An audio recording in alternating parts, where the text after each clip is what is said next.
أعوذ بالله من الشيطان الرجيم. بسم الله الرحمن الرحيم. حاميم والكتاب المبين. إنا أنزلناه في ليلة مباركة إنا كنا منذرين. حامیم یہ حروف مقطعات ہیں جن کے معنی اللہ تبارک و تعالی جانتا ہے، اور اللہ تبارک و تعالی کے بتانے سے اس کے محبوب علیہ الصلاۃ والسلام بھی جانتے ہیں۔ اس روشن کتاب کی قسم، بے شک ہم نے اسے لوح محفوظ سے آسمان دنیا کی طرف برکت والی رات شب برات میں اتارا۔ بے شک ہم اس کے ذریعے اپنے عذاب کا ڈر سنانے والے ہیں۔ فيها يفرق كل أمر حكيم أمرا من عندنا إنا كنا مرسلين۔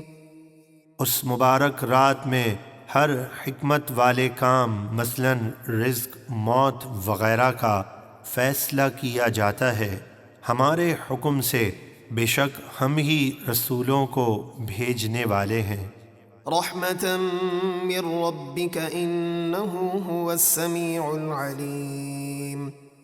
قرآن نازل کرنا اور رسولوں کا بھیجنا آپ کے رب کی طرف سے رحمت ہے، بے شک وہی سب کچھ سننے والا، جاننے والا ہے۔ رب السماوات والأرض وما بينهما إن كنتم موقنين۔ وہ آسمانوں اور زمینوں اور جو کچھ ان کے درمیان ہے سب کا رب ہے، اگر تم اس بات پر یقین رکھتے ہو تو اس بات پر بھی یقین رکھو کہ محمد صلی اللہ علیہ وسلم اللہ کے رسول ہیں۔ لا الہ الا هو یحیی ویمیت ربکم ورب آبائکم الاولین۔ اس کے سوا کوئی معبود نہیں، وہی زندہ کرتا اور مارتا ہے، وہی تمہارا رب اور تمہارے پہلے باپ دادا کا رب ہے۔ بل ہم فی شک یلعبون۔ بلکہ وہ کفار مکہ شک میں پڑے کھیل رہے ہیں۔ فارتقب یوم تأتی السماء بدخان مبین یغشی الناس هذا عذاب علیم۔ تو اے حبیب آپ اس دن کا انتظار کریں جب آسمان ایک واضح دھواں لائے گا جو لوگوں کو ڈھانپ لے گا، وہ کہیں گے یہ دردناک عذاب ہے، یعنی کفار مکہ آپ کی نافرمانی کی وجہ سے شدید بھوک اور قحط میں مبتلا کیے جائیں گے۔ بھوک اور کمزوری کی وجہ سے ان کی یہ حالت ہوگی کہ جب وہ نگاہ اٹھائیں گے تو انہیں دھواں ہی دھواں نظر آئے گا۔ ربنا اکشف عنا العذاب انا مؤمنون۔ اس دن کافر کہیں گے اے ہمارے رب ہم سے قحط کا عذاب دور فرما، بے شک ہم ایمان لاتے ہیں۔ أَنَّى لَهُمُ الذِّكْرَى وَقَدْ جَاءَهُمْ رَسُولٌ مُّبِينٌ ثُمَّ تَوَلَّوْا عَنْهُ وَقَالُوا مُعَلَّمٌ مَّجْنُونٌ۔ انہیں نصیحت قبول کرنا کہاں سے نصیب ہو، حالانکہ ان کے پاس صاف بیان فرمانے والے رسول تشریف لا چکے، پھر انہوں نے اس رسول سے منہ پھیر لیا اور بولے یہ سکھائے ہوئے دیوانے ہیں، یعنی جنات انہیں یہ قرآن سکھاتے ہیں، نعوذ باللہ من ذالک۔ إِنَّا كَاشِفُ الْعَذَابِ قَلِيلًا إِنَّكُمْ عَائِدُونَ يَوْمَ نَبْطِشُ الْبَطْشَةَ الْكُبْرَى إِنَّا مُنْتَقِمُونَ۔ اے کفار مکہ، بے شک ہم کچھ دنوں کے لیے تم سے عذاب دور کیے دیتے ہیں، لیکن تم پھر وہی کفر و نافرمانی کرو گے۔ قیامت کو یاد کرو جس دن ہم سب سے بڑی پکڑ فرمائیں گے، بے شک ہم اپنے نبی کے دشمنوں سے بدلہ لینے والے ہیں۔ وَلَقَدْ فَتَنَّا قَبْلَهُمْ قَوْمَ فِرْعَوْنَ وَجَاءَهُمْ رَسُولٌ كَرِيمٌ أَنْ أَدُّوا إِلَيَّ عِبَادَ اللَّهِ إِنِّي لَكُمْ رَسُولٌ أَمِينٌ وَأَن لَّا تَعْلُوا عَلَى اللَّهِ إِنِّي آتِيكُم بِسُلْطَانٍ مُّبِينٍ۔ اور بے شک ہم نے ان سے پہلے فرعون کی قوم کو آزمایا، اور ان کے پاس ایک معزز رسول موسیٰ تشریف لائے، اور انہوں نے فرعونیوں سے فرمایا کہ اللہ کے بندوں یعنی بنی اسرائیل کو میرے حوالے کر دو، بے شک میں تمہارے لیے امانت دار رسول ہوں، اور اللہ کے مقابلے میں سرکشی نہ کرو، بے شک میں تمہارے پاس اپنی نبوت اور رسالت کی روشن دلیل لاتا ہوں۔ وَإِنِّي عُذْتُ بِرَبِّي وَرَبِّكُمْ أَن تَرْجُمُونِ۔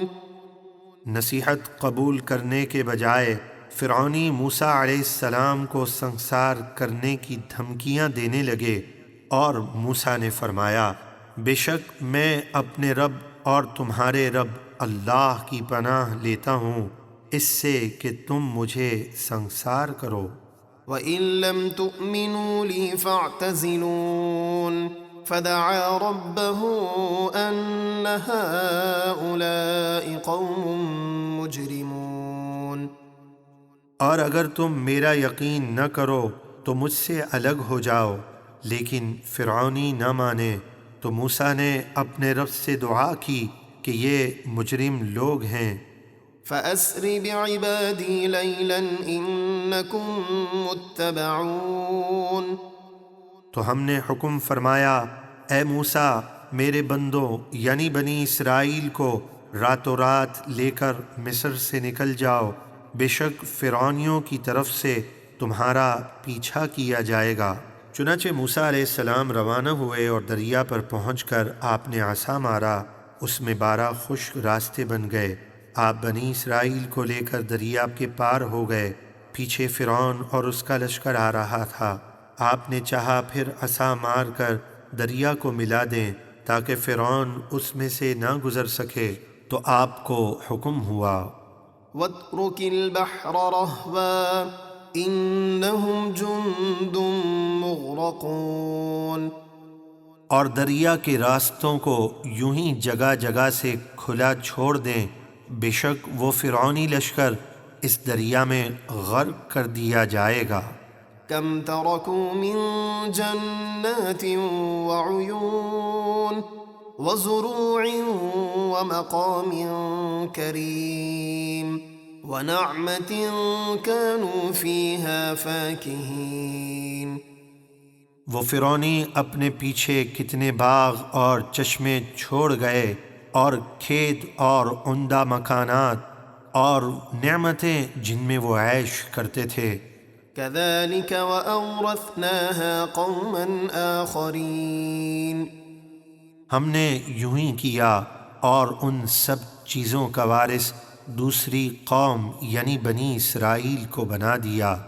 فَمَا بَكَتْ عَلَيْهِمُ السَّمَاءُ وَالْأَرْضُ وَمَا كَانُوا مُنظَرِينَ۔ تو ان فرعونیوں کی ہلاکت پر آسمان اور زمین نہ روئے، اور انہیں عذاب میں گرفتار ہونے کے بعد مہلت نہ دی گئی۔ فرعونی چونکہ کافر تھے اس لیے ان کی ہلاکت پر آسمان اور زمین نہ روئے، اور ایماندار جب مرتا ہے تو اس پر آسمان اور زمین 40 روز تک روتے ہیں، جیسے ترمذی شریف کی حدیث میں ہے۔ حضرت مجاہد سے کہا گیا کہ کیا مومن کی موت پر آسمان و زمین روتے ہیں؟ فرمایا زمین کیوں نہ روئے اس بندے پر جو زمین کو اپنے رکوع اور سجود سے آباد رکھتا تھا، اور آسمان کیوں نہ روئے اس بندے پر جس کی تسبیح اور تکبیر آسمان تک پہنچتی تھی۔